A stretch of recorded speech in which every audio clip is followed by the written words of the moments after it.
Hello student, स्वागत है आप सभी का PCM live learning YouTube channel पर। दोस्तों, आज की इस वीडियो में हम क्लास 10th फिजिक्स का एक इम्पोर्टेंट टॉपिक पढ़ने वाले हैं, जो कि है इमेज, जिसे हम हिंदी में प्रतिबिंब कहते हैं। ओके, आज की इस वीडियो में मैं आपको प्रतिबिंब टॉपिक को बिल्कुल अच्छे से कंप्लीट कवर करके देने वाला हूं, तो आप इस वीडियो को पूरा ज़रूर देखिएगा। आपको इस पर्टिकुलर टॉपिक में कोई भी डाउट नहीं रहेगा, ये मैं 100% कह सकता हूँ, बिकॉज काफ़ी आसान टॉपिक है ये एंड बोर्ड एग्जाम के पॉइंट ऑफ व्यू से काफ़ी ज़्यादा इंपॉर्टेंट भी है।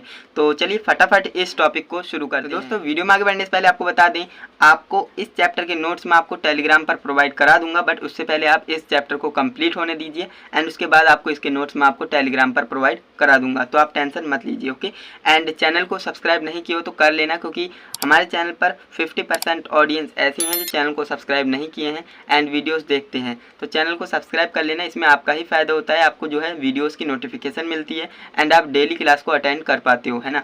तो चलिए वीडियो शुरू करते हैं। यहाँ पर आप देखेंगे इमेज यानी प्रतिबिंब किसे कहते हैं। तो सबसे पहले हम प्रतिबिंब की परिभाषा पढ़ेंगे, प्रतिबिंब की परिभाषा होती क्या है, एंड इसके बाद हम पढ़ेंगे कि प्रतिबिंब कितने प्रकार के होते हैं। तो यहाँ पर आप देखेंगे सबसे पहले परिभाषा, दर्पण द्वारा प्राप्त चित्र को वस्तु का प्रतिबिंब कहते हैं। यह दो प्रकार के होते हैं। काफ़ी आसान परिभाषा थी। देखिए, दर्पण द्वारा प्राप्त चित्र को, यानी कि कोई दर्पण है, कोई मिरर है जो आपके घर पे होता है मिरर, उसमें आप फेस देखते हो ना, वही दर्पण की बात हो रही है। तो दर्पण द्वारा प्राप्त चित्र को, आप जो दर्पण में अपना फेस देखते हो ना, तो दर्पण में जो आपका फेस प्राप्त होता है, उस चित्र को हम क्या कहते हैं, वस्तु का प्रतिबिंब कहते हैं।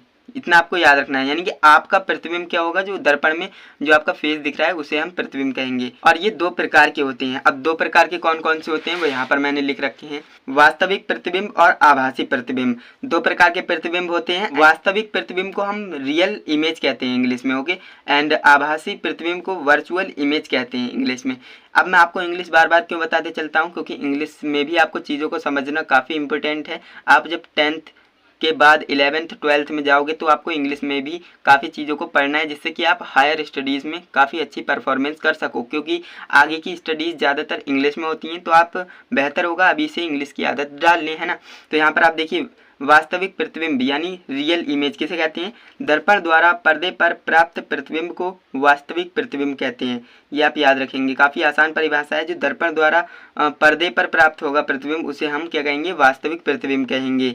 आभासी प्रतिबिंब किसे कहेंगे, तो वर्चुअल इमेज। दर्पण द्वारा पर्दे पर प्राप्त काल्पनिक प्रतिबिंब को आभासी प्रतिबिंब कहेंगे। आभासी यानी आभास होना, है ना। तो यानी जो आभास होगा, जो रियल नहीं है, उसे हम वर्चुअल कहेंगे, और जो रियल है यानी जो दिख रहा है हमें, उसे हम कौन सा, वास्तविक प्रतिबिंब कहेंगे, यानी कि जो वास्तव में है। तो आप समझ गए होंगे, काफ़ी आसान परिभाषाएं थी एंड ये आपको आनी चाहिए, क्योंकि बोर्ड एग्जाम में पूछी जाती हैं। एंड इसके बाद हमारा एक नोट है, नोट काफ़ी इंपॉर्टेंट है। यहाँ पर आप देखेंगे, वास्तविक प्रतिबिंब सदैव उल्टा होता है तथा आभासी प्रतिबिंब सदैव सीधा होता है। अब ये चीज़ें मैंने क्यों लिखी हैं, क्योंकि जब आगे आप दर्पण पढ़ोगे, दर्पण की स्थिति पढ़ोगे, तो वहाँ पर जो है ऑब्जेक्ट को कभी दर्पण के पास लाएंगे, कभी दूर लाएंगे, तो वहाँ पर जो है ऑब्जेक्ट का जो प्रतिबिंब है वो कैसा बनेगा, इमेज कैसा बनेगा, वो आप इस पे डिपेंड करेगा कि वास्तविक प्रतिबिंब सदैव उल्टा होगा और जो आभासी प्रतिबिंब अगर बनता है तो वो सदैव सीधा होगा। ये आपको बताने की कोशिश कर रहा है ये नोट, ओके। इसे आप याद रखेंगे, काफ़ी इंपॉर्टेंट है। इसके बाद हम सीख लेते हैं कि भाई दर्पण और इसके प्रकार, यानी दर्पण के कितने प्रकार होती हैं और दर्पण किसे कहते हैं। लेकिन ये आज की इस वीडियो में आपको डायग्राम समझाऊंगा। आने वाली वीडियो में मैं आपको दर्पण और उसका पूरा पोस्टमार्टम आपको करके देने वाला हूँ। दर्पण के रिलेटेड जितने भी डाउट आपके होते हैं ना, वो सारा कुछ आपको क्लियर हो जाएगा। अभी के लिए मैं आपको ये बता रहा हूँ कि दर्पण कितने प्रकार के होते हैं, क्योंकि इसमें काफ़ी स्टूडेंट जो है कंफ्यूज रहते हैं, उन्हें दर्पण में कन्फ्यूजन क्रिएट हो जाती है। कई लोग कहते हैं कि 2 प्रकार के दर्पण होते हैं, कई लोग कहते हैं कि 3 प्रकार के दर्पण होते हैं। तो आप ध्यान से समझिए। देखिए, दर्पण और उसके प्रकार की हम बात कर रहे हैं ना, तो दर्पण 2 प्रकार के होते हैं, मेनली 2 प्रकार के होते हैं। अब कौन से, एक समतल दर्पण और एक गोलीय दर्पण। अभी हम उत्तल अवतल की बात ही नहीं कर रहे हैं। कई लोग यही समझते हैं कि भाई समतल दर्पण, उत्तल दर्पण, अवतल दर्पण हो गए भाई 3 प्रकार के। ऐसा बिल्कुल भी नहीं है। दर्पण 2 प्रकार के होते हैं, समतल दर्पण और गोलीय दर्पण। जो आप कहते हो ना कि उत्तल दर्पण और अवतल दर्पण, वो गोलीय दर्पण के प्रकार हैं, ना कि दर्पण के प्रकार हैं। ये आपको याद रखना है।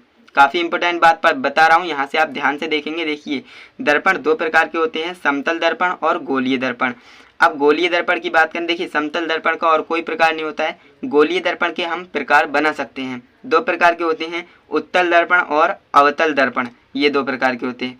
अगर आपके बोर्ड एग्जाम में इस तरह से पूछे कि दर्पण कितने प्रकार के होते हैं तो आप 2 प्रकार के कहेंगे।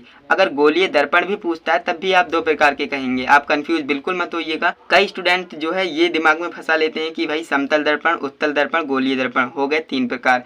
ऐसा बिल्कुल भी नहीं है, मैंने आपको एक्सप्लेन कर ही दिया है। एंड आज की इस वीडियो को हम यहीं पर एंड करेंगे। वीडियो कैसी लगी कमेंट पर बताइएगा। अगर आपको वीडियो से रिलेटेड कोई डाउट है, लेक्चर में कुछ समझ में नहीं आया है तो आप मुझे कमेंट कर सकते हो, मैं आपका कमेंट में आंसर कर दूंगा।